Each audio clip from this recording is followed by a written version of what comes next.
السلام عليكم، راكم؟ ان شاء الله تكونوا بخير وتكونوا بصحه جيده يا رب. ان شاء الله تكونوا كامل بخير وعلى خير، وان شاء الله كل خطره نحط لكم فيديو نلقاوكم كامل بخير وصحتكم هي هذيك هكذا باش تشوفوا لي فيديو وانتم ترونكيل. اليوم حبيت نشارك معكم الوصفه تاع البغرير تاع السميد، باسكو تاع السميد والفارينه درتو ديجا. اللي حبيتو تشوفوه شوفوا لي فيديو تاعي تشوفوا البغرير تاع الفارينه والسميد. اليوم حبيت ندير لكم تاع السميد برك ما فيهش الفارينه. هنا رايحه نعطي لكم لي زانغريديون. نبدا بسم الله. عندي 2 كيلات تاع السميد متوسط. الا عندكم سميد رقيق ديروا سميد رقيق، سينو ديروا كيما درت انا ويخرج لكم لي ريزولطا تخرج كيف. عندي 2 كيلات سميد متوسط. عندي كيس تاع خميره تاع الحلوه فيها 7 غرام. عندي مغرفه كبيره تاع خميره الخبز مع مغرفه صغيره تاع السكر. مع هادوك 2 كيلات تاع السميد رايحه ندير 2 كيلات ونص تاع الماء يكون دافي بيان سور. ونشوف بالنسبه للماء رايحه نشوف اذا السميد تاعي راح يتشرب، رايحه نزيد على هادوك 2 كيلات ونص. انا هنا رايحه نخلط كلش مع بعض. رايحه نحط الماء، وهذا البغرير تاني ما نخليوش يخمر، رايحه نطيبوه في هذاك الوقت. نزيد هادوك 2 كيلات تاع السميد. رايحه نحط كلش ضربه واحده ونخلط.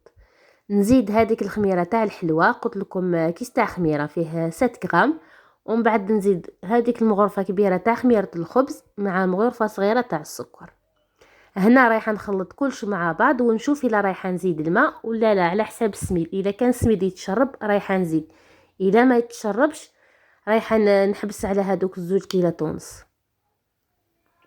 هنا رايحه نخلط كلش مع بعض، رايحه نخلط مليح. فوالا كيما راكم تشوفوا هنا لا تيكستور تاعو خرجت لي شويه ثقيله، ماشي هذاك اللي كنت نحوس عليها. هنا رايحه نزيد عليها كيله تاع الماء.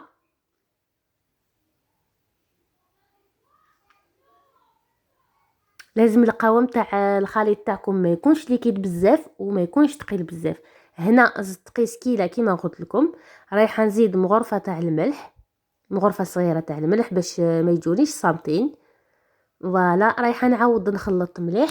هنايا نخلط حتى نشوف بلي هادوك الحبيبات تاع السميد دابوا كامل مع هذاك الماء. ما لازمش نشوف كيما راكم تشوفوا راه يبان لكم الفوق كاين شويه حبيبات، من التحت راه تخلط بيان. انا حابه نشوف كامل هادوك الحبيبات تخلطوا وذابوا لي مليح ويخرج لي كامل متجانس كيما نقولوا.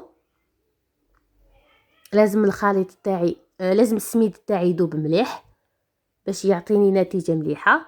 ما لازمش يقعدوا هادوك الحبيبات. هنا رايحه نزيد نخلط مليح باسكو شفت باللي قلت لكم هذاك السميد مازال ما دابش مليح. رايحه نزيد نخلط. نتوما خلطوا قيس هكذاك 4 حتى 5 مينوت حتى تشوفوا قلت لكم السميد تاعكم داب خلاص ما فيش هادوك الحبيبات، ومن بعد حبسوا. هنا رايحه نزيد نخلط.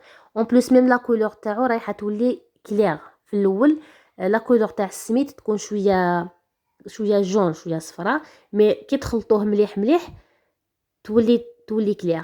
هنا خلاص راني خلطته مليح، شفت باللي هذاك هو القوام تاعو والسميد تاعي داب مليح. رايحه نفرغه في هذا لو بول ورايحه نطيبو ديريكت، ما رايحاش نخليه ني يخمر ني والو. كما قلت لكم ما تخليوهش يخمر. هنا حطيت المقله تاعي تسخن، شعلت عليها على النار متوسطه، ما تقويوهاش بزاف، ديروها غير متوسطه وطيبوا البغرير تاعكم. كما راكم تشوفوا راني وريت لكم كيفاش شعلت على النار تاع المقله تحت المقله. هنا رايحه نبدا نطيب بسم الله. رايحه نطيب معاكم وتشوفوا لا بروميير كيفاش تخرج. شوفوا كيفاش خرجت ما شاء الله. وهنا كي كنت نطيب في البغرير تفكرتي ما ربي طول في عمرها ان شاء الله. في هذا الوقت تاع الزيتون كي كنا نجنيو الزيتونيتو كي نجيبو الزيت يكون جديد، اما كانت ديرنا البغرير كانت هكذا قدام الطابونه طيب، وحنا كنا كامل ندورو قدامها هكذا وكنا ناكلو. هي مسكينه كانت طيب وحنا كنا ناكلو. نديرو الزيت يكون جديد ما شاء الله وندردروا عليه السكر وكنا ناكلو. شحال يكون بنين، ربي يطول في عمرها ان شاء الله. تفكرتها شحال توحشتها، عندي قريب 3 سنين ما شفتهاش. وكي كنت ندير البغرير تفكرتها، حبيت نشارك معكم جوست هذه اللقطه حبيت نشاركها معكم، جات لي هكذا. ربي يطول في عمرها وربي يخليها لينا وربي يطول في عمر كل الامهات ان شاء الله يا ربي ويحفظهم لينا. رايحه نكمل معاكم. قلت لكم ما حبيت برك نشاركها معكم باسكو توحشتها بزاف، جاتني هكذا حبيت نهضر عليها، نقولها ربي يطول في عمرك يا يما ويخليك لينا ان شاء الله، يخليك تاج فوق رسالنا.